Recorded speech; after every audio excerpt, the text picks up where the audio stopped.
สบายดีเด้อพ่อแม่พี่น้องลุงป้าเบิดสุขุสุคนที่เคารพเส้นเก่าเส้นเคยมื้อนี้บ่น้องมาเฮือนน้องสายฟ้าพ่อแม่พี่น้องมาเฮ็ดคันโยกให้น้องเนาะซึ่งก็วันนี้ก็ได้เฮ็ดแต่โค้งแล้วก็ได้ต่ออ่าบาดาลให้เพิ่นและมองจับต่อให้เพิ่นแล้วบ่น้องก็มีธุระวันนี้ก็เลยได้กลับก่อนพ่อแม่พี่น้องจะได้ก็ฝากพ่อแม่พี่น้องรับชมเป็นกำลังใจให้นี่เด้อขอบใจทุกกำลังใจที่รับชมและให้กำลังใจมาตลอดเนาะบ่น้องกะมันนี่ก็เลยมาอีกเทื่อนึงพ่อแม่พี่น้องเบาบีเพิ่นก็ให้เฮ็ดซอยบ่น้องก็ได้เฮ็ดเนาะ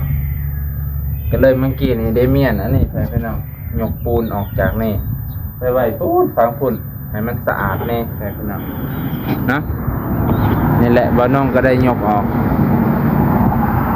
บ่นี่ไปไว้ข้างๆพุ่นแม่พี่น้องนะไปไว้ข้างๆแล้วก็สิเอาอันนี้ก่อนดินบล็อกเต็งไว้บ่ให้มันลมพัดมาแม่พี่น้องเพื่อบ่ให้ลมพัดเอานี่คือสิอยู่ได้แม่พี่น้อง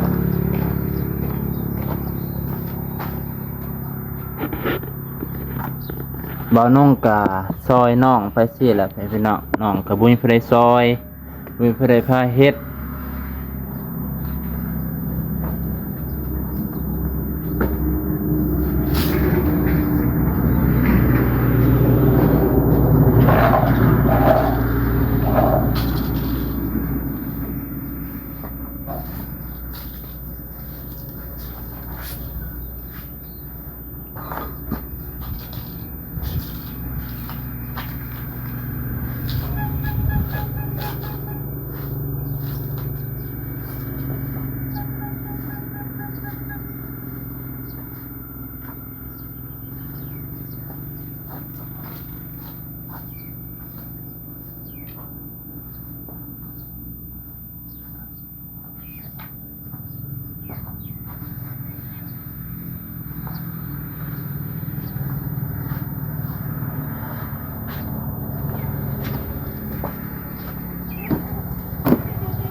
มาแล้วพี่น้อง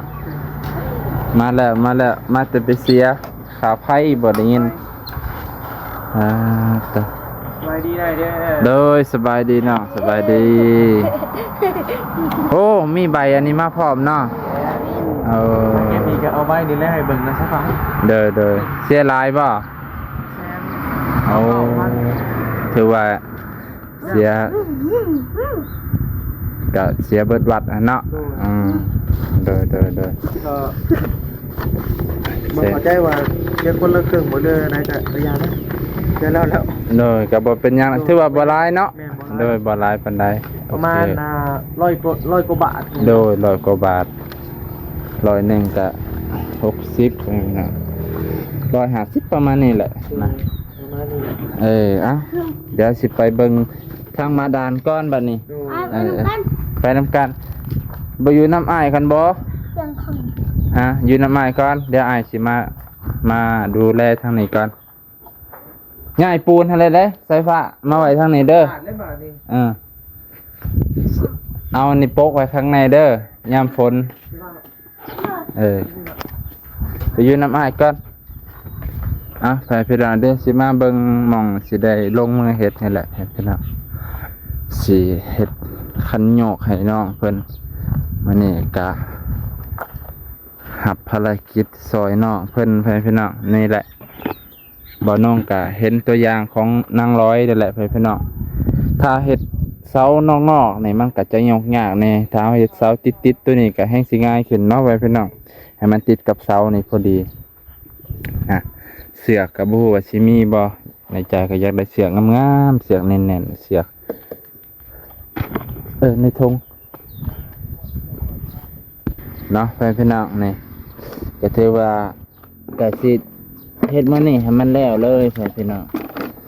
เช่นว่าได้ซอยน้องก็ซอยเต็มที่ให้มันแล้วจบเจือให้มันใส่ได้สำนี้ก็ได้แล้วพี่น้อง แต่ว่าก็อยากเฮ็ดให้มันคักๆนั่นแหละตัดตัวนี้ออกก็ได้พี่น้องถ้ามันสูงพอเนาะตัวนี้นี่ตัวนี้มันสูงพอมันรู้สึกว่าอันนี้ตัดออกแล้วก็พาบีออกเลยได้อยู่พี่น้องแต่มอบกำลังใจให้เบาน้องนี่เด้อพี่น้องให้กำลังใจเบาน้องเบาบางก็บ่เว้าแบบดูถูกกันเกินไปพี่น้องก็เห็นเบาบางว่ามาถ่ายน้องสายฟ้าบ่มีปัญญาล่ะบ่เพิ่นว่าจังซี่โอ้ย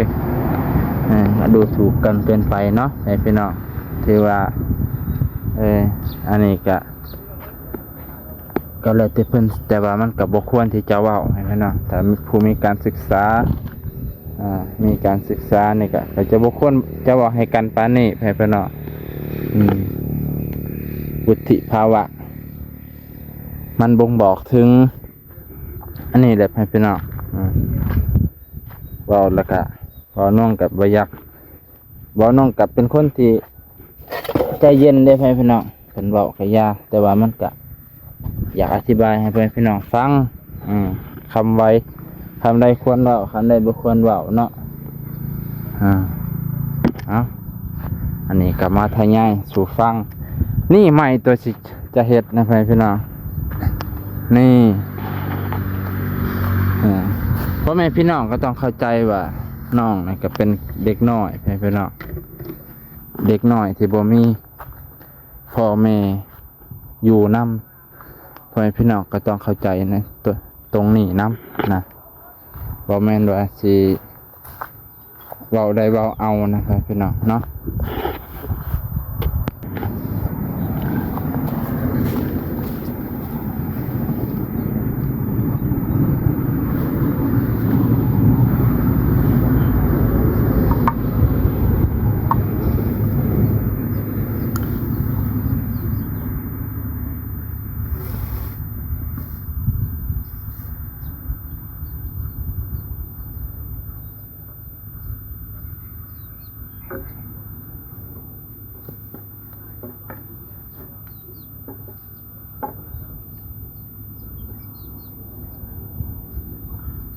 เขาจะได้เจาะหูให้มันใหญ่ขึ้นน้อยหนึ่งเลยพี่น้องเพราะตัวนี้มันรู้สึกว่ามันขับพอ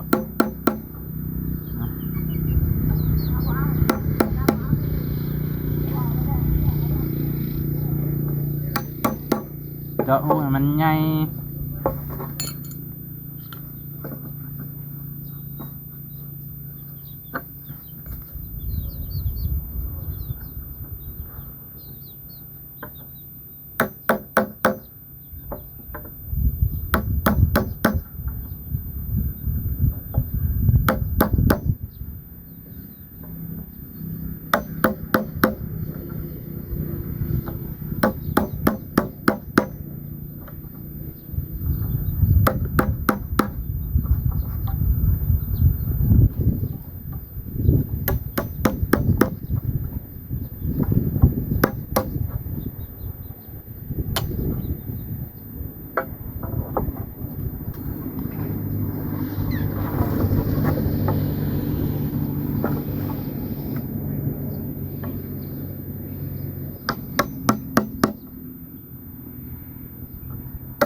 โอเค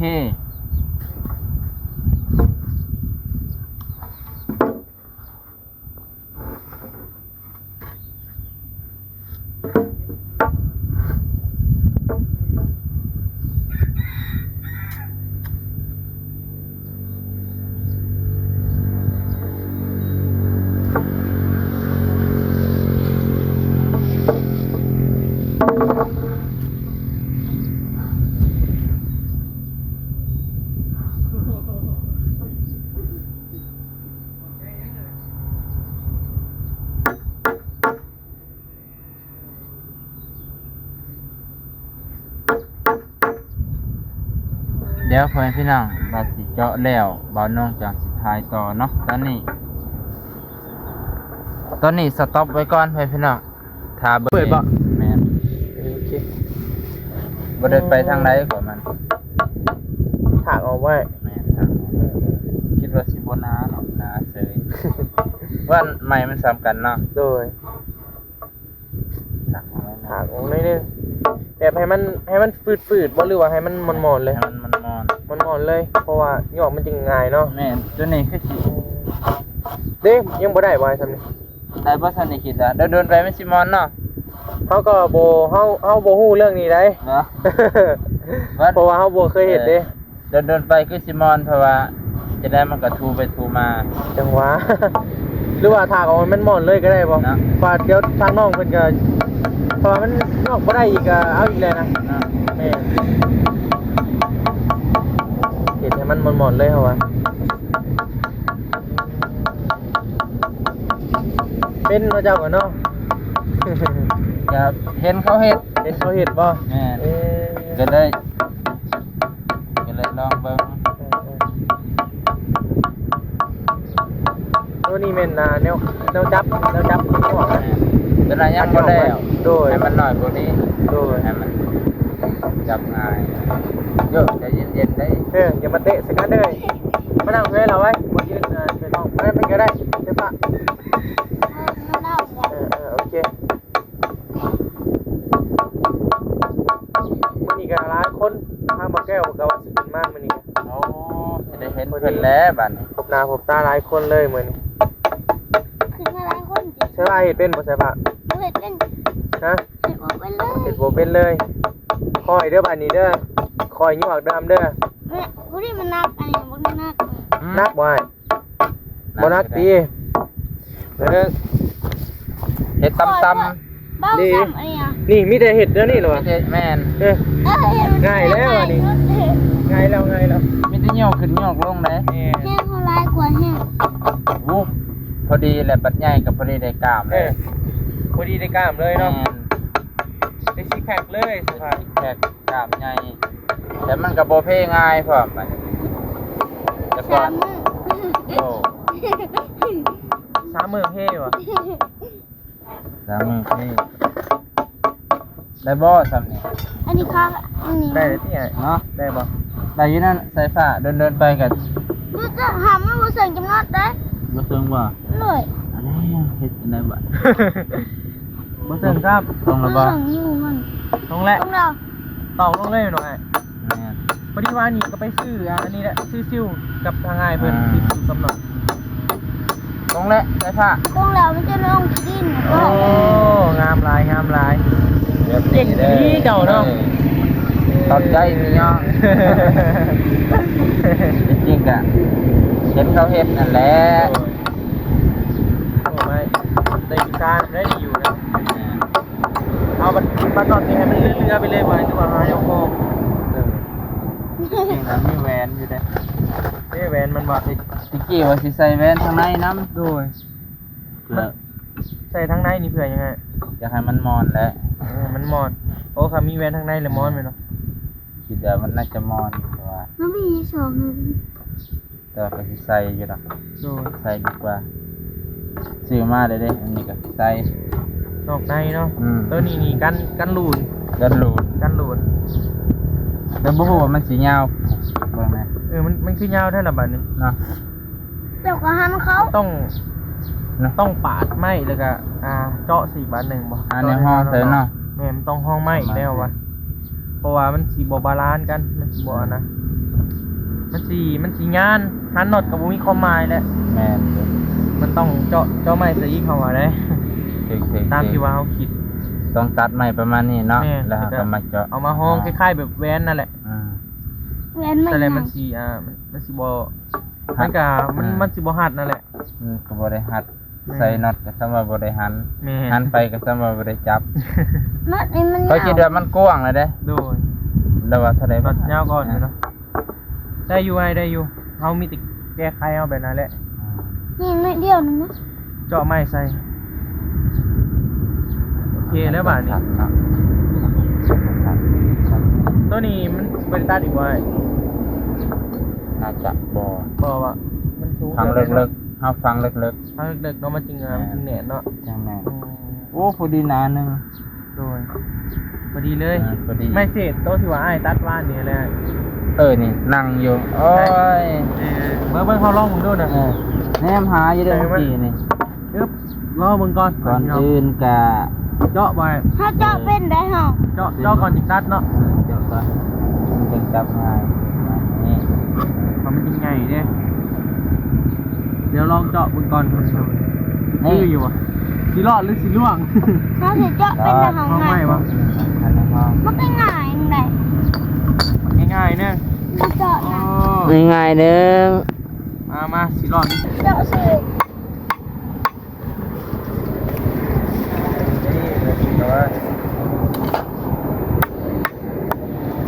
ต้องเป็นปล่อยลงเลยเนาะ เจาะแถวตรง อยู่เล่นจะถ่าย เจาะแถวตรง ซิวนี่เข่าครับยุ่เนาะ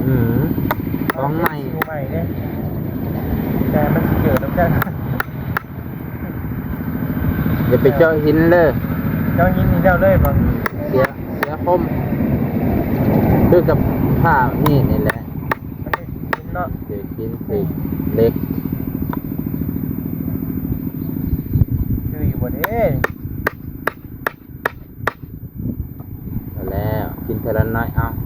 น้อยมั้งไม่กว้างเลยเนาะเอาซ้ำ อาจ นี่ จะไล่นะ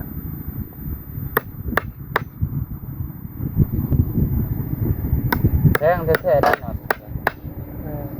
เขาได้ว่าเบิดวานนี่ขายสิบห้าพัน 5,000น่าจะแหวนนี่แหละเซาหาเนาะอันละเซาหากับเมียงว่าเขาซื้อ ใช่บ้านน้องจะว่าเจสิกิน ซิวน้ำนองซิวเซาหา บ้านน้องเจสิกินหัวสุกินหั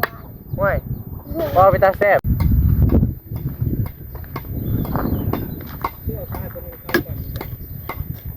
ผ้าตัวนี้ขาวกว่า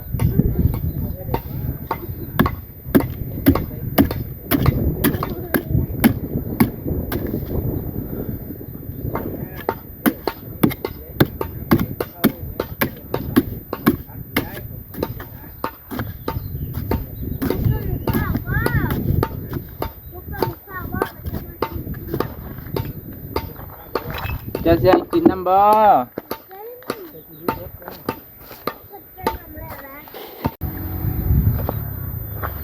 โอเคพี่น้องสิได้ขุดลักเสานี่แหละสิฝังเสาให้พี่น้องฝังเสาเพื่อให้มันเลิกแล้วก็ให้มันใกล้กับตัวนี้นำให้พี่น้องย้ำเฮาโยกแบบว่ามันจังอันนี้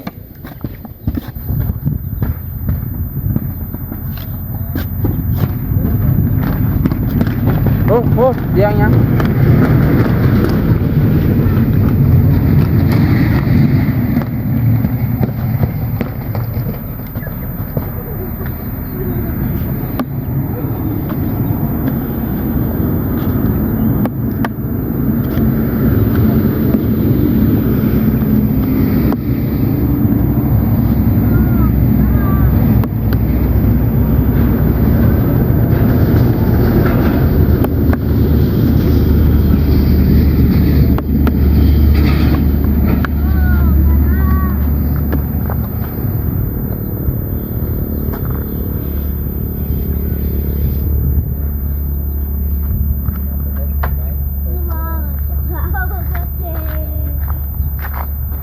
มาพี่ที่สายฟ้า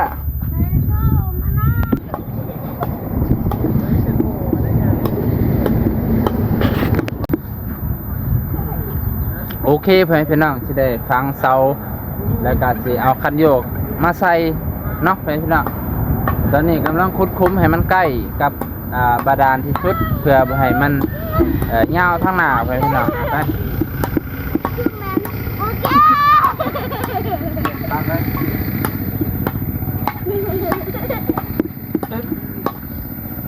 เงียบปักเป็นปีแล้วพี่น้อง บอกว่าสิตามมื้อตามคืน นี่ คือตื่นได้คุมมัน อ๋อคือสูงแท้สูงคนบ่ นี่ สิว้าสูงคนเนาะ นี่ ลงอีกเนาะ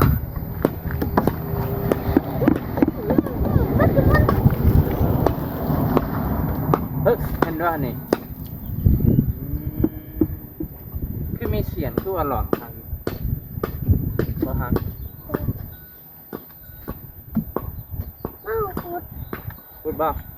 เป็นเย ฮะ อะ พูดให้มันซื่อๆให้น้อยๆเด้อ เจ้ามาเอาเขาต้องขุดนิดหน่อยแล้วมันบุกขุดได้เลย อืม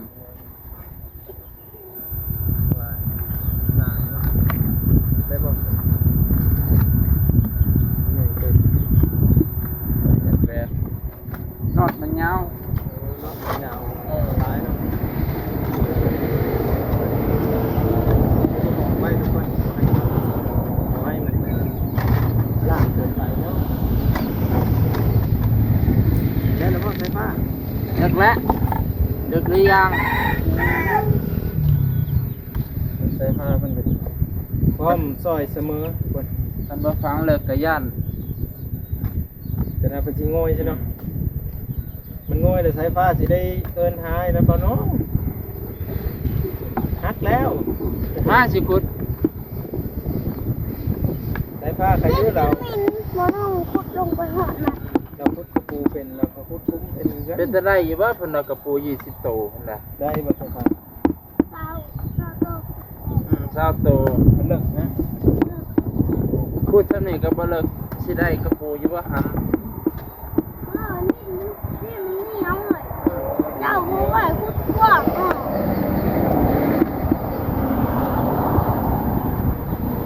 แล้วก็มาหน้า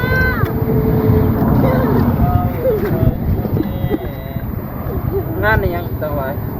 ข้าป่า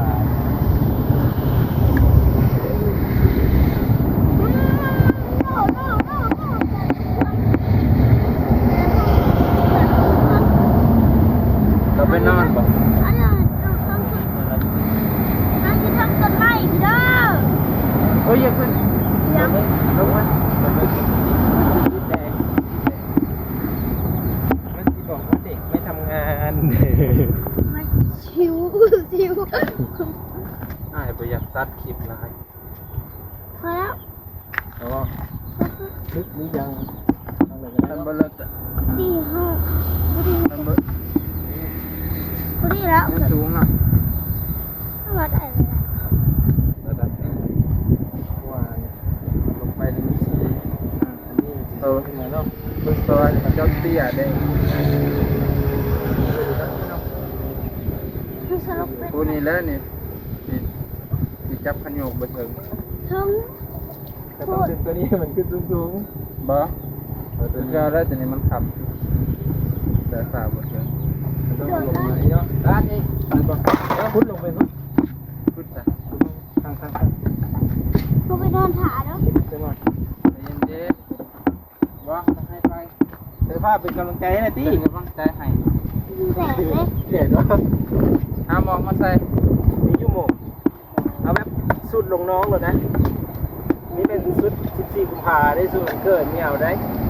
ไม่ได้เห็นคือวันเกิดจะไม่ได้สุดวันเกิด หมวกมาฟ้า ไม่ใช่ผ่าน โอ้เท่เลยหมวกผู้ใด หมกใส่ผ้าอีก สวีทจ้ะยืนใส่เด้อเด้อ นี่บอกใครก็แล้วไป นี่ มืออื่นขาวผู้จำหน้าไปหมดจำ ยังไงก็ได้บังหน้าเด้ ไม่เงินขึ้นหมาบ่ เพื่อนเราเกี่ยวมา หน่อยเนี่ยเขาเป็นนั่นอาหาร เป็นอยู่ค่ายบ่ ตื่นแห้งเลย น้ำยานี่เต็มคือเก่ามาสีเทียเต็มคือเก่า เอามาเอามาจะบอกเนาะ บ่แม่นบ่ได้ล้างมาจ้ะ เป็นบ่มีเรื่องให้ลาดเด็ดใจ โอเคพ่อแม่พี่น้อง ได้แป้นมาแล้วนี่ติดต่อจังซี่ ต่อจะได้บาทต่อสี่ก็บ่ได้เอาใหม่ตัวนั้นพอดีเลยตอกใส่ตัวนี้แล้วเขาก็ตอกคาบไปเลยประมาณนี้แหละนะได้อยืดอ่ะบ่มีใหม่นะแล้วก็เอาใหม่ตอกคาบตัวนี้ปึ๊บแล้วก็ตอกอัดเขาเลยโอเค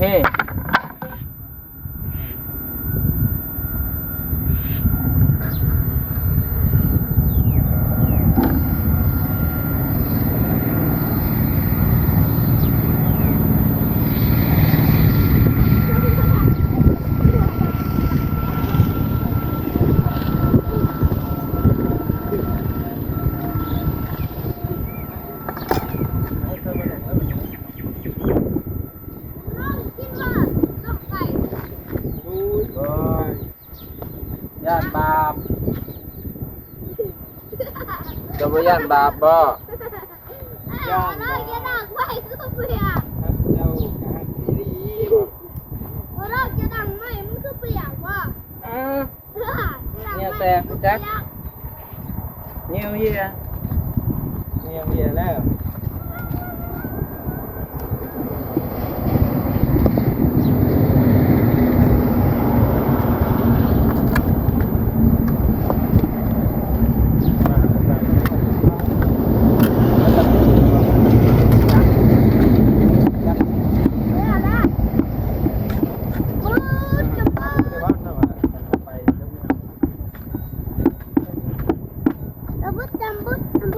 เลยนะ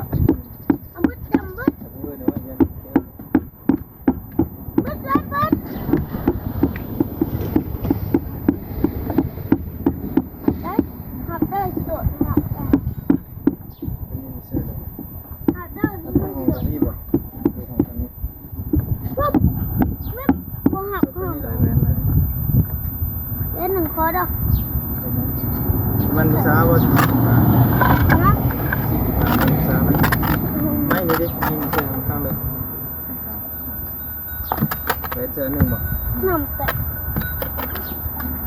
หนึ่งก็จะข้าง ตัวใหญ่มากนะ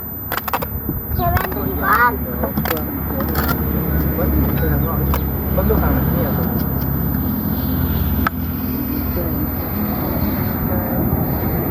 เอาบ่กินบ่ นะเฮ้ยมัน เห็นละ ได้เจอได้ตาก็ได้ ชมใกล้ๆดูดูทางตาเนาะต่อเบิ่งเป็นได้ยังเดี๋ยวเด้อ ต่อมากกว่านี้เลย นี่ มันใหม่ก่อนอีโต้อีเต้นะ อีกเว้นหนึ่งเอาใส่ซองเลย คือเขามายั ก็ ง เอาตัวนี้ใส่ตำน้ำจุ่มอันเดิน น้ำเต้า มัน รถโลคูณ เพราะมันรถเว้าเป็นล่ะรถเว้าเป็นได้รถเว้าเป็นรถโม่ ตัว นี่ นี้เด้ บ่เขาโม่ นะครับตัดคนนี้ พวกจะนี่ได้ออกได้ครับ ตัดเนาะ ย่อมให้ออกบ่ ที่ว่าจุดด้านนี้บ่บังรักตัวนี้นึงบ่ ยันได้มากเอาเบิดโดน ถ้ามันทันบ่ได้น็อตอีกอ่ะ ค่อยๆครับ เหมือนที่น็อต มันไม่เดือดเกี่ยวนะพูดไป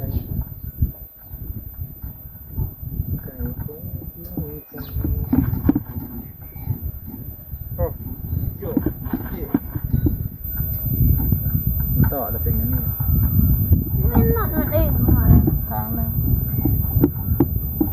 แล้วเขาใส่ร้อยขากูเลย ตัวนี้ ฮะบ่ได้ ดูนเด้อเนาะว่านี่ได้อยู่ นี่ได้เขาต่ออันนี้ โอ้ครับอันนี้เฮาวิทย์เลยครับ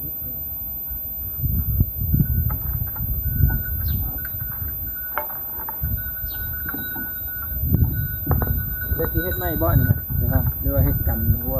งงสิ ได้ เ บ่ได้มั้งของเพิ่น ตัดตัด ตัดแต่ค่านี้บ่ หน่อยมันต้องมีรักมันอะไรรักหนึ่ง หัวได้สิบ่เข้าบ่ รถเข้าเก็บต้องหมด ใส่ได้ยัดได้ได้นี่เรือเสือออกบ่น้องนั่งมัดดิบ่ เราบอกผ่ามั่งครึ่งหนึ่งมั่งตัววันละขวดนะได้มั่งครึ่งหนึ่งแบ่งครึ่งหนึ่งแบ่งครึ่ง เดี๋ยวว่าพุทธใส่รักนี่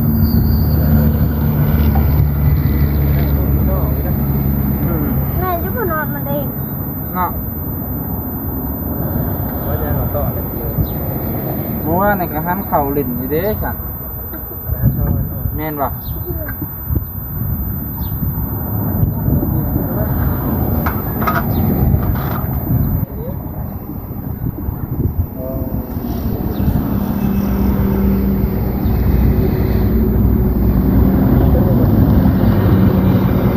เด็กพ่อ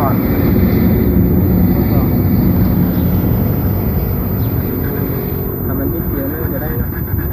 ช่วงเดือนนี้ก็นี่กระปุกน้อย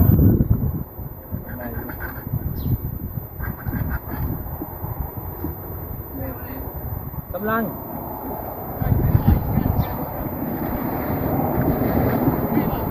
นะกำลังหันน็อตอยู่ หัวนี่เป็นได้ครับนะฮะให้มากบ่ ๆ มาเลยเนี่ยค่อยไปเรื่อยเลย บ่ดี มาแล้วกันแล้วเฮ็ดต่อบุ เดี๋ยวตอนนี้ก็บ่เห็นอิหยังสิอัดอยู่ มากเลยเนาะ ก็ถ่ายตัวได้มา เดี๋ยวมันมาถามเขาว่ามันใช้ผ้ามากด้วยจังว่ามากำลังมากเลย เบอร์แก้วได้คนอยู่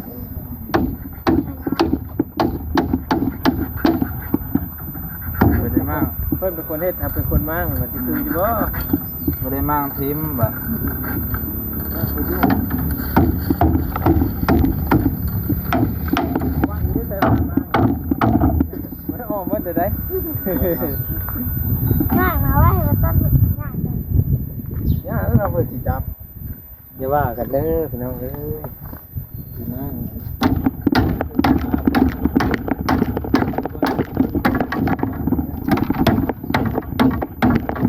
ก็หมดทุกข้อตีมาตีอยู่สิมีลุกบ่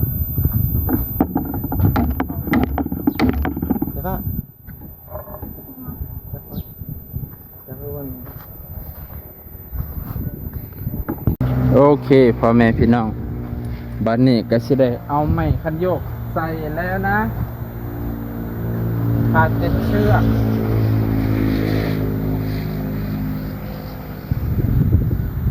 เป็นยังไง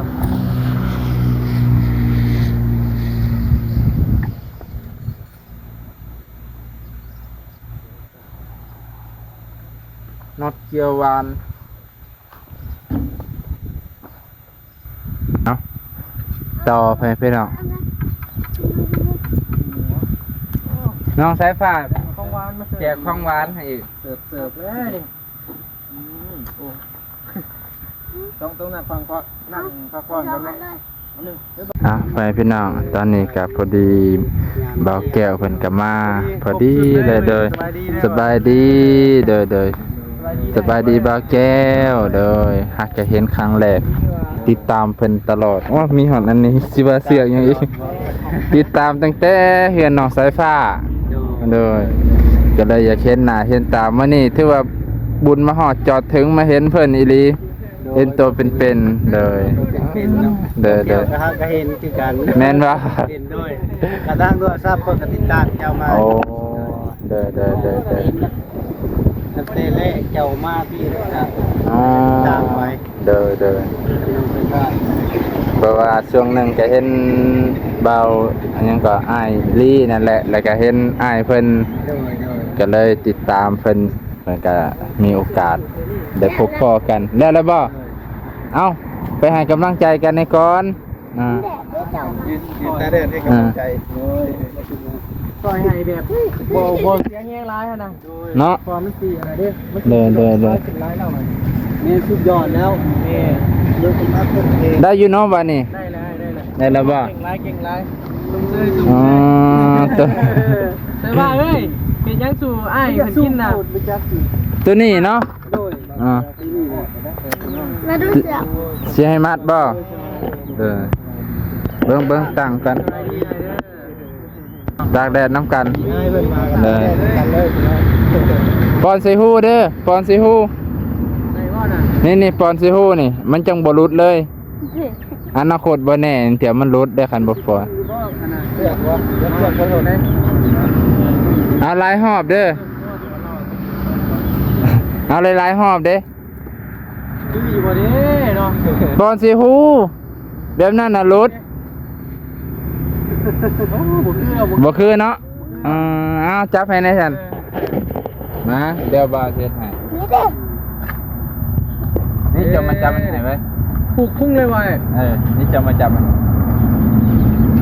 เบิ้งจะมาไหนนี่จะมาอยู่ข้าง บ่ ห น้ ลั อง ง เพิ่นกำลังสิมัดซอยสายฟ้านะป่าน นี่มันฉลาด ลองมันตีเด้อ มันจี้ให้ไปเราแท่แกงแล้วตั้ง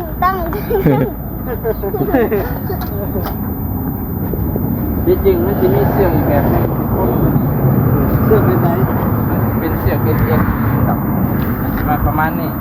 แต่อันนี้มันบ่ยากเนาะคะแนนว่ามันอะไรก็เปลี่ยนเอาไหมเนาะ ไม่เห็นบ่สั่นเห็นบ่ ตัวได้สั่นเลย บริษัทเนาะบ่ได้ เอาส่งหอบพอดีเลย สองหอมเนาะเอาทั้งน้องสั่นทั้งน้องยาวสั่น เลย เพราะว่า ทางนาจีเทิงอยู่บ่ละบาดนี้ว่า ไปเนาะ ทางนาเทิงบ่ อ๋อ ไปตีเนาะอยู่บ่ ตัวนี้ก็สีสูง เป็นเนาะได้บ่สำนี่ ได้แล้ว น้องสายฟ้าพร้อมโดด พูบ่ให้ ได้แล้ว กระสูงเติบ มัน เด้ คือมาสูงเนาะ เบิ่งไปเบิ่งมากกระสูงเนาะ แม่ ตะลึงเยิง เขาต้องได้ตัดลักออกบนบ่ บัด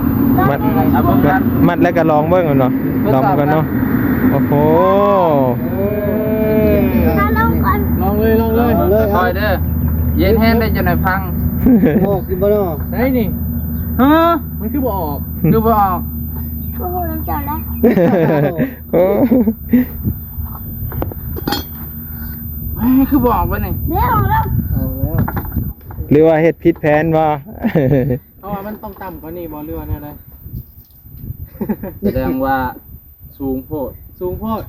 สูงโอ้ย ขนาดเมื่อกี้นี่เจาะมองนี่ อืม ก็ยังสั่น โดย แสดงว่าต้องเอาตัวนี้ยับขยับมาทางหน้าอีก โดย อืม โอเคแล้วแต่สาน สิได้แก้ได้นี่บ่แก้วเอ้ย ได้แก้วบ่แก้วก็เป็นบ่แก้ว โอ้ยยอมเลย ยอมบ่ ยอมบ่ เอ้ยอย่าเพจมันล่ะอย่าเพจมัน บ่ก็คันแก้ก็คือขยับเสาออกมานี่นิดนึง เดี๋ยวไปลงน็อตมันจะ ข น็ ยั อบ ต ให้มันให้ทางหน้ามันยาวๆ น็อตยังไม่ได้หันออก จังซี่ โดยเอาแกในใดก็ได้ แต่ว่าตัวนี้บ่ออก เดี๋ยวใหม่บ่ให้ โดยจะได้ออกใหม่แล้วไปนี่ ไปเสมอ ได้แก้อีกแล้ววันนี้ ได้แก้ได้พี่น้อง แก้งานอีกแล้ว โอ้ย จัดไปกว่า สิได้แก้เบนมือบ่เด้น้องสายฟ้าเอ้ย เพราะว่าได้ก็เฮ็ดเป็นครั้งแรกเว้ย แม่น เออ เฮาก็เป็น ครั้งแรก เคยแต่เห็นเขาเฮ็ดนะ สุดยอดอินเดีย เขาก็ว่ามันสิเป็นคือเขาแมันบ่มันนั้นไม่เป็นซ้ำเนาะ บ่เป็นเก่ามันจะได้ไปเจาะอยู่พุ่นแล้วเจาะใหม่กัน มันยังบ่ถึงวิธีการอยู่ต้องที่สุดเนาะ เออ มันก็อีกน้อยหนึงให้พี่น้อง ขนาดซื้อน็อตยังบ่ถึงจนให้รอดแก้วซื้อมาให้คันประมาณนี้น่ะน่าจะพอดีเลยเนาะ แน่นอน เพราะว่าพี่มันสิได้จังหวะเลย เขาสิไม่ได้ตูดลักกลับมาบ่ สูดแล้วเป็นนี่ อ๋อได้ ซองฮู้เลยได้นี่ ต้องได้ขุดใหม่เนาะ คุดลักให้มาเนาะ คนรักใหม่ มันต้องเอาลักออกมาโน่ไว้ เนาะ แบบประมาณนี้บ่ว่า แม่นแหละอันนี้มันเจาะโคตร เจาะโพดเนาะ เจาะแล้วมันมีแหงมันบ่ได้นะมันบ่ได้จังหวะ บ่ได้ช่วงเนาะ แม่นบ่ได้ช่วงมีที่คุดประมาณนี้นะเนาะ จะประมาณพี่แหละ มีที่คุดลักไหมแม่นบ่ เลย โอเค เดี๋ยวเฮาสิเจาะตัวนี้ซะ โดย ดีแต่ว่าเพิ่นคุดคุม พวงๆไว้ถ่า เพราะว่า เพราะว่านี่ไว้เพราะว่ามันคือเป็นดินแท้นี่ บ่อ่อนอยู่ ตัวนี้บ่ แม่นดินเก่าอยู่นะฮะ โอ้นี่บ่ เอาไปจะได้เจาะตัวนี้ถ่าเด้อบัด เลยดู มันคือแดดใช่ไหม ใช่ป่ะนี่จอกอยู่เอาจอกมาหน่อยดิ ไปหาจอมเอาไว้ ครับ มีปกติครับอันนี้บ่มีบัดนี้เจ๊จังได๋ไม่สิบ่ละลายเบิดบ่ เป็นยังกินเป๊ปซี่ก่อนได้ไหมเดี๋ยวจะมาก่อนพูดทำไมแล้วเลย เร่งหลุดไป เดินไปหาจอกไม่ไปหาน้ำกัน ฮะ กินไหนจะโทรจอก เร่งหลุดไปเลย แล้วเลยไหน อะโมตะทะอะโมตะทะ เจาะ3เทื่อยังบ่ได้เพิ่นน่ะเจาะเทื่อ1เทื่อ2เจาะเทื่อ3ได้อบัดนี้ เจาะเธอสามนี่บอก ไอ้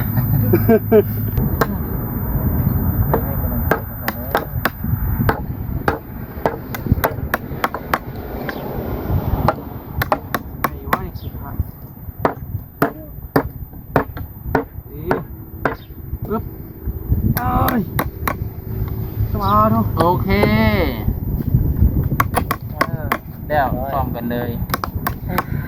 พอดีว่าจังอ่ะพอดีแล้วเห็นป่ะโอเคไปเอาปากแก้วเอาไปพักขาป่ะ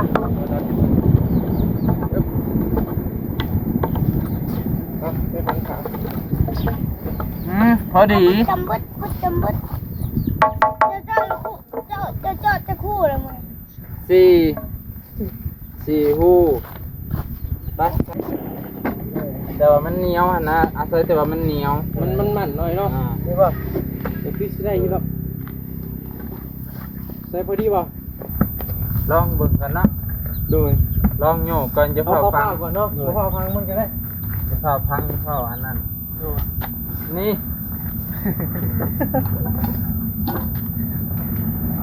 แห้งกระเต็กกว่าเก่า เงี้ยเข้าอยู่ป่ะเนาะ พอดีเลย เอาใส่ตัวได้ไหมตัวนี้ป่ะตัวนี้ป่ะได้อยู่ป่ะอันนี้นะมันต้องมีเดิมวันที่เนาะครับมันจะได้นั่นมันแบบแน่มันต้องต้นนี้ได้ป่ะ คันซื้อเราก็บ่ได้ ชื่อว่าได้ป่ะ เพราะว่ามันกลายอันนี้เนาะ เขาก็ต้องได้ตัดเอานี่เนาะ ตัดแล้วมันตัด ตัดป่ะ เดี๋ยวเขาทีลองไปนี่นะ เดี๋ยวสูบลองเบิ่งเนาะ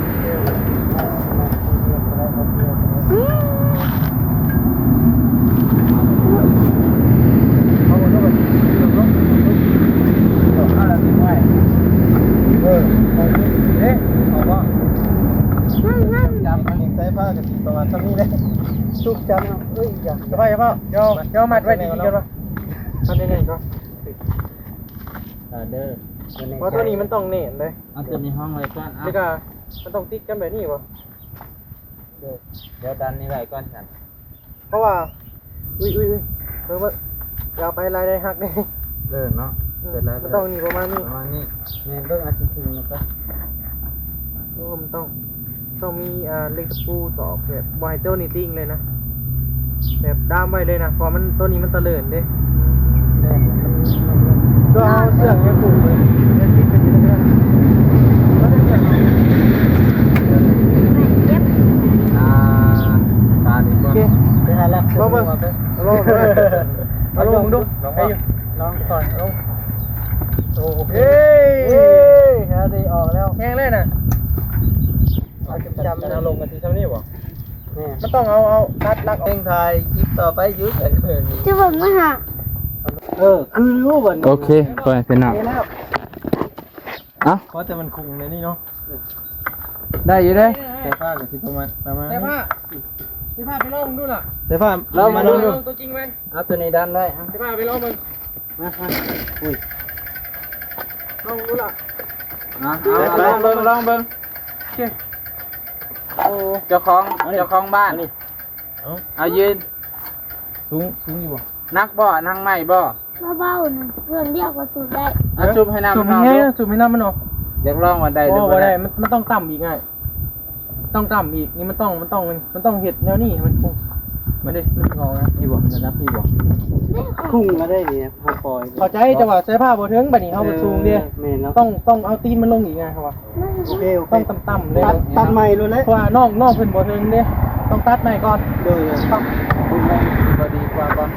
จะน่าว่ามันสิตัดมัน ลองเบิ่งเอาคุด แล้ว เอา พูดก็ได้ซะ มันต่อยากได้ไหมนี่ แม่คุณเอาก็ได้ กดออกกันเลย เรื่องมันตัวนี้มันสูงหมดบ่ฮะนี่บ่แก้วตัวนี้มัน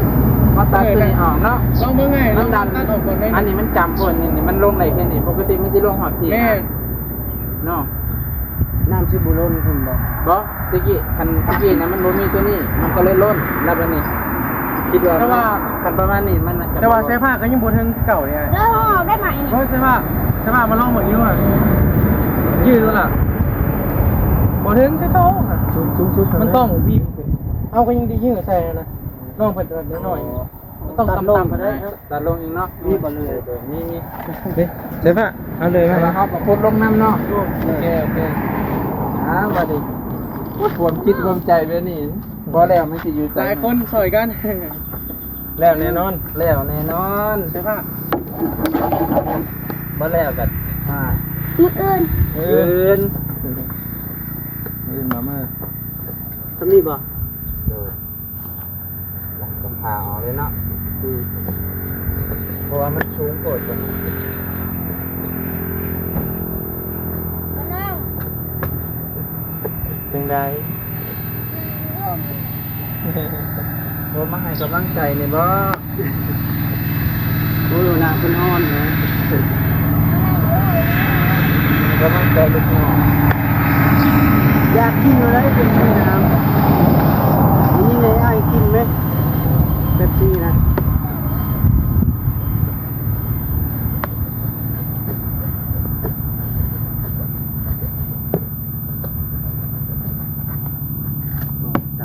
นั่ง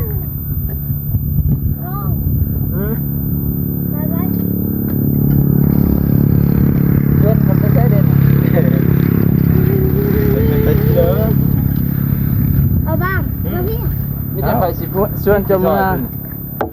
เดี๋ยวนะ ตอนบ้าน เอาลงคุ้มนี่แล้วอุ้ยจ้ะ เอาบ้างมาพี่ ทอดถึงไหนนะ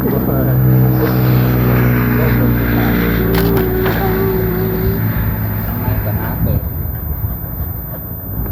ทั้งมันมีตัวนี้น้ำก็มันมี เอาบ้าง มี มา อี พี่ ก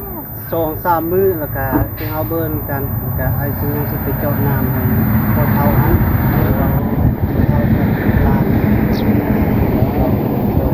แต่มีลายขีดที่ดอกไปทายน้ำไม้ก็ได้ลายขีดนี่ เห็นอยู่อันเบาลีพาเบาเกี่ยวไปเบามันนะ นี่นะ พอเท่ากับร้านแต่ที่ต้นเนาะ นี่ ร้านหน่อยพาพอเท่าไปยังกลางคืน โอ้อันเยื่อพอเท่าอยู่ก็ตาบอดบ่คนละคน ครับ พอเท่าบี้ ไกลบ่แต่นี่ไป กับไก่เติบไปกับประมาณสาวคนละ ที่ทางไหน แม่นขึ้นทางอัศพรกับมหอนอัศพรไปบ้านหายเลยบ้านเมียซะเนาะบ้าน มันงานทำเป็นกอง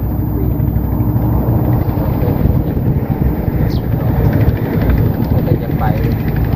แต่เราว่า ทางนี้ลากกันรถไป เวลามันอยากจะนั่นเลย ยังเป็นสร้างครอบครัวดียังไม่ชอบว่า เป็นชายโสดเลย คุยดู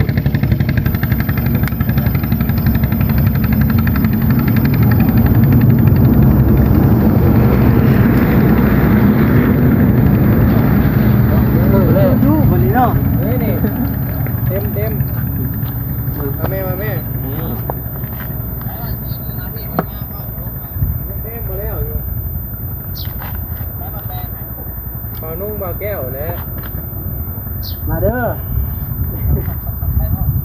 มันเป็นนี่แหละบ่เรือสิบ่อยู่เนาะ นี่ เอาดันไว้บานนี้ ถึงแม่หรือเปล่า สายฟ้ากับสูงทางนี้ตั้งตรงนี้ ใส่ผ้ามาลองดู มาลอง บอกลองเบิ่งครับ ประมาณนี้โอเคน้องดูจ้ะน้องอะไร เอาว่าต้องตัวนี้สูงครับ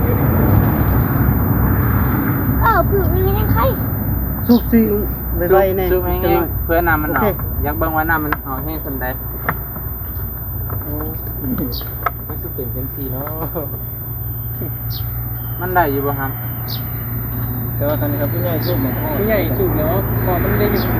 เนี่ยมันต้องไปหน้าสูงเนี่ย คันเฮานี่จำเลยเห็นบ่เนี่ย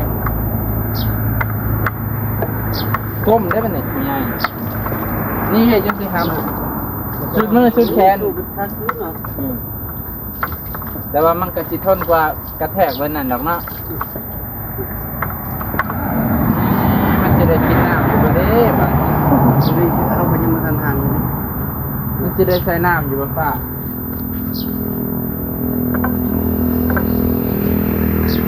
ได้ข่าวว่าเอาความลำบากมาให้ข่อยอีกแล้วเนาะ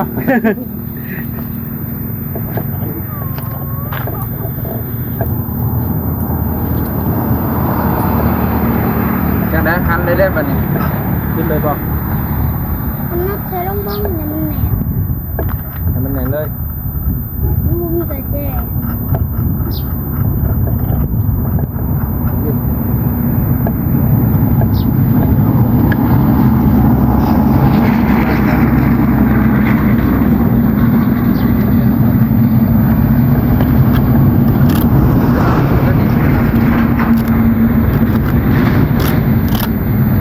ต้องให้เกินก็คือกันเนาะ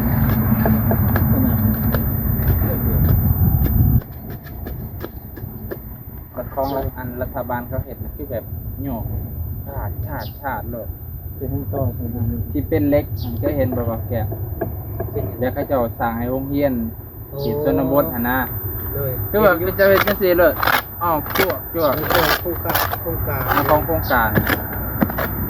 อันนี้บ่แม่นย้อนโครงการบ่จะบอกนะ นี่บสุดแค่ต้องมีแนวง่อยอีกใช่ป่ะจึงสิโปมได้ ให้มันสูงเนาะ แม่ เอาก่อนอิฐนี่ก่อนอิฐแตกๆมาพอดีเลย ผู้ใหญ่ละอ่อนด้วย ตอนที่ไงนะอ๋อเขาเฮ็ดชุดแขนอยู่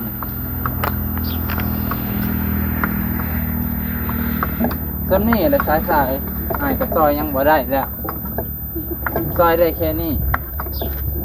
มันต้องเฮ็ดได้ไวเนาะจะไหนว่าตำตัวนี้เด้อกลัวไอ้แก้วมาเฮ็ดมาออกเบิด มีสายฟ้ามาลองมาลอง นี่คือรถยกเนาะ ลองเลย รถยกเสาเนี่ย รถเคนเนาะ นี่นะอะไร เฮ้ยย่อมโอ้ยังสวย ยันบ่ได้ใส่แท้ๆน้ำบัดนี้ เบิ่งทรงแล้ว จะได้สูบเหมือนเดิมระหว่างสูบกับ นักบนไฟ ใส่ ฟ้า คันโยกตัวใดสีสบายกว่ากัน ต้องมีแนวง่อยเลยได้อยู่ ให้มันสูงกว่านี้บ่ ตัวนี้ก็ อุ้ย เฮ็ดบ่ได้แห้งบ่ออกเลยจะได้พ่อแม่พี่น้องพิจารณาซอยนี่เด้อนี่ก็รู้สึกว่าถ้าผู้ใหญ่สูบนั้นได้ผลถ้าเด็กน้อยสูบนั้นย่าบ่ได้ใส่น้ำ แมน เพราะว่าก็คือเห็นเลยเด็กน้อย ขนาดอันน้องลอยผู้หญิงผู้ใหญ่แท้ๆก็ยังเหนื่อยแล้ว เวลาจะเล่นเขาสูบกว่านี้เด้เขาใส่บ้านมันสิม่อนหลายเท่าเลย เบิ่งนี่มันคือเอาง่าย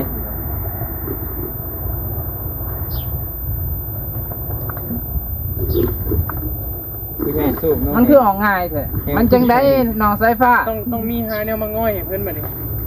มันต้องสูงกว่าตัวนี้เหรอ บอสง่อยขึ้นประมาณ1ขนาด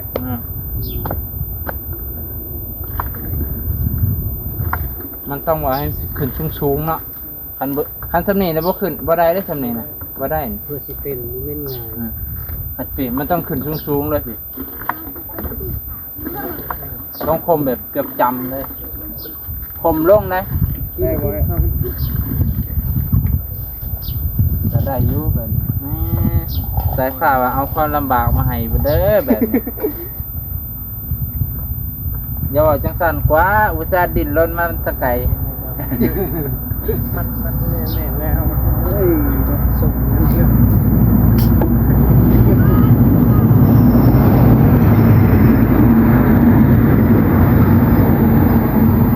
สอนเขาไหมวะแต่ก็ต้องเขาว่าต้องตอกเลขตะปูอันนั้นบ่ มาไม่เด้อ มีไหมบ่อยมันตะลุดนี่นะ โอ้เนาะ แม่ บอกคือไอ้มัดกี่นี่กัน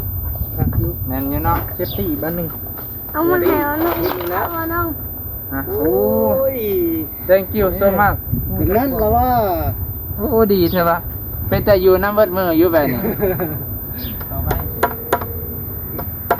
โอ้โหมีแห้งเลยสายฟ้าบ่เมื่อยเลยจะพูดหน่อยก็ได้ เดี๋ยวมันสิแตก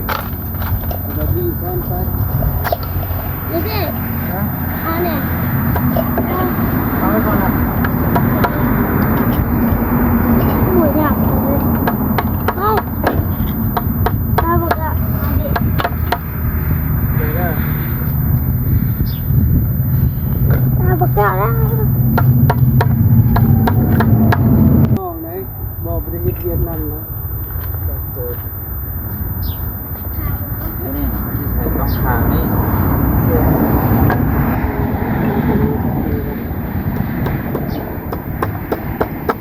ต้องได้นะ ต้องหาวิธีเฮ็ดให้ได้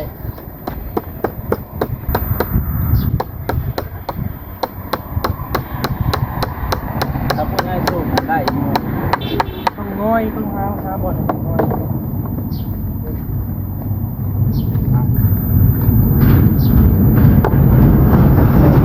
บอลโอ้โหแต่กระมันคือเบาแก้วมันเลย มันโอนยากโอนสาเท่กูว่าดีบอกห่วย คือกูพูดเลยให้เนาะ บอก แล้วพูดด้วย เดี๋ยวนี้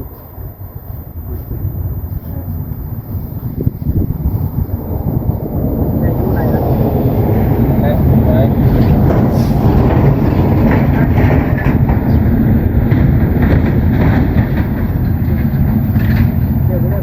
นั่นแหละสวยสวยงาม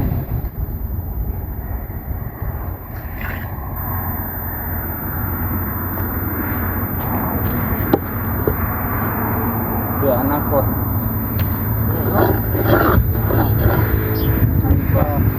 จบเขาอีกว่า ใช่ไหมมันก็ เด็กบอลนี่ก่อน ต้องมาตอนนี้เลยต้องมาที่วัดแก้ว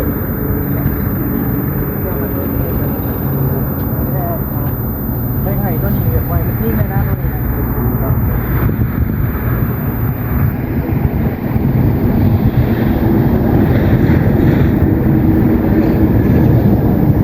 ไว้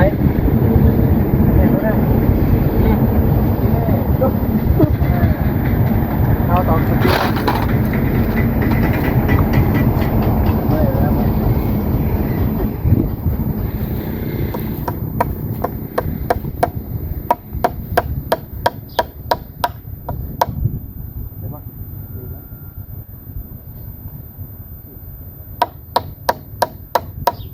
ลองมาดูวันนี้ใส่ผ้า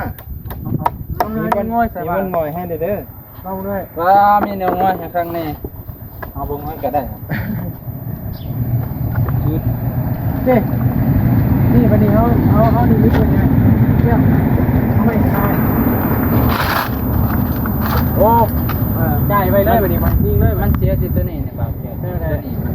หมดลงทุนหมด ถามที่โตน้องเป็นหมอมีนะน่าจะออกหลายคนนี่มันทางมันแบบปึ๊บว่าบ่เพราะว่าตอนเขาเอาขึ้นแค่เอาขึ้นจำหน้ามันยังแค่ออกหลายเอาขึ้นนี่ประมาณไหนแต่ว่าตอนเขาเอาขึ้นไปยามยกขึ้นสูงเด็ด ได้ยุ่ยได้ยุ่ซ้ำนี้แล้วเนาะ แม่น่ะ ไม่เอาซ้ำนี้แล้ว เท่านี้ก็ได้ ทีแล้วมีเท่าจ่ายไว้เหมือนมันติ้ง บ้านนี้ต่อขึ้นนี่เลยก็ ตัว เพราะว่าที่ได้จังซี่นะ โอเค เพราะว่ามันประโยชน์จังซี่นะ ประมาณนี้นะนายเนาะ ประมาณนี้ บ่ให้มันติ้งถึง จะเป็นตัววี่วะ เ ตัววีเนาะ โดยเราเป็นก็ได้ โอเคแบบนี้ยังมาอีกเด้อ นี่เนาะ โอเคงาม เป็นว่าสิบ่ได้เนาะ ต้นเกียรเนาะ นี่เนาะมัน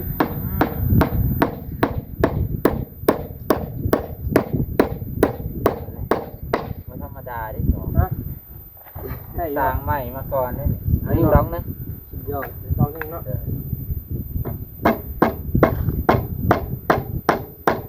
ทอดป่ะเนี่ยตะปูขึ้นเนาะขึ้น ทอดพอดีเลย พอดีเลย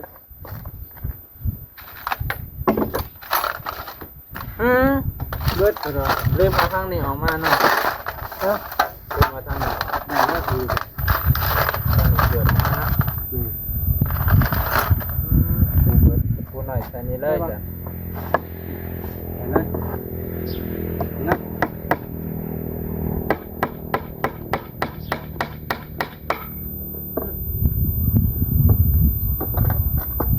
ทีนี้ไม่ได้บ่ได้เนาะ ใช่ป่ะ มันก็ได้โอเค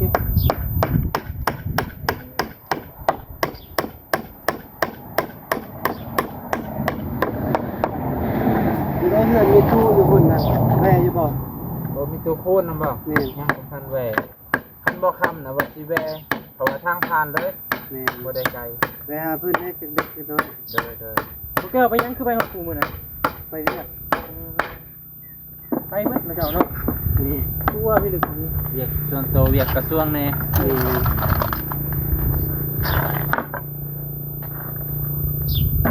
เบาแก้วคนไรเวียก อยู่แล้วหลายเวียกแต่บ่หลายใจ รายใจบ่ได้ คือขดวะ ยันคอขาด เหมือนบ่ ผู้บัญชาการอยู่เพื่อน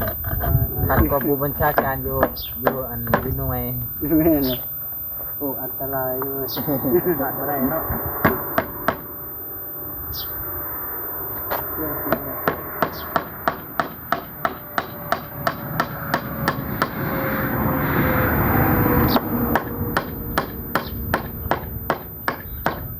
โอเค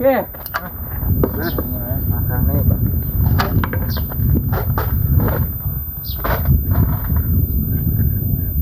น่าเย่ เอาเล่มหนึงไปดูที่ ลองแล้วได้ เอาว่ะ กันไว้เด้แล้วก็ยืดนี่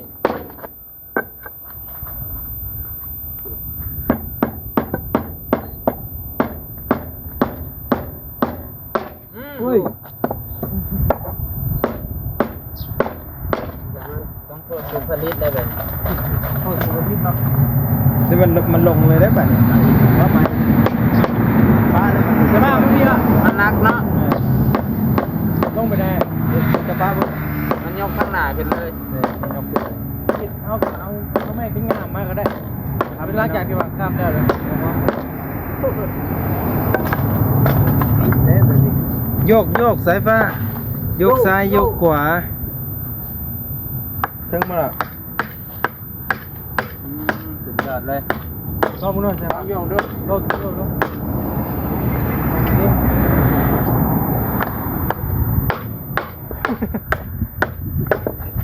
มันต้องสูงตัวนี้ต้องสูงอีกต้องสูงระดับหนึ่งอีกตัวนี้เอาหยกมันออกเนาะมันต้องหยกดูๆอีก ต้องใส่ความไวนี่ได้เจ้าสารนี่บ่ได้ บ่ถึงเด้ได้ยื้อเอา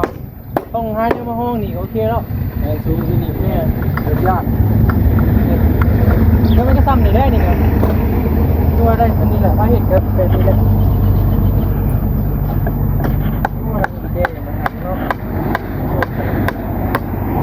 เขาจะนอนถ่าจะขำแล้วยังไม่แล้ว เรียบร้อย ยอดครับ เขาจึงสิรับเลยเนาะ อันผู้ใหญ่เฮ็ดนะคือว่าได้อยู่ผู้ใหญ่สูง มีแต่หาเนี่ยมางอยให้นอกเพื่อนเป็นให้มันถึงสูงๆนะพอใช้ผ้าที่ยืดใส่เนี่ยชอบปะ ทดสอบเทสเก็บก็ได้บ้านเนี่ย ลบสายฟ้าลบได้ ไม่ขอมาก ยังเหลือแต่เห็ดอันนั้นแหละเห็ดอันเนื้อง่อยอ่ะแหละ น้องน้อยนี่บ่ แม่โอ้ยคุยเอาเข้าไปเดี๋ยวเจ๊เดี๋ยวได้เลยเดี๋ยวทำปุ๊บหาดูด้วยหนึ่งเนาะสภาพเนาะนี่ก็ได้แหละ เอาขึ้นนี่ประมาณซ้ำนั่นบ่ น้อยหนึ่งไงน้อยหนึ่งก็ถือว่า ก็ประมาณ2ก้อนเนาะ เก็บแล้วจังหวะกันไม่ยากหรอกตัวนั้นตัวมันยากแล้วอะไรแบบนี้เก็บ เนาะเดี๋ยวเลยเด้อบัดนี้ สุดต่อไปเนาะ ตัว แก้วสิโมง เพื่อสิแล้วเพิ่นพี่น้องแต่ว่ากระสูบได้อยู่เด้อเพิ่นพี่น้องแต่ว่าน้องเพิ่นน่ะสิสูบยากแน่มันบ่คือผู้ใหญ่สูบเพิ่นพี่น้องถ้าผู้ใหญ่สูบมันก็ได้อยู่แต่ว่าเด็กน้อยก็สิสูบยากอยู่เพิ่นพี่น้องเนาะมื้อนี้ก็สิขอบใจขอบคุณอาจารย์เพิ่นพี่น้องที่รับชมเบิดสุขสุขคนอยู่ดีไม่แห้งขอบคุณหลายๆครับผม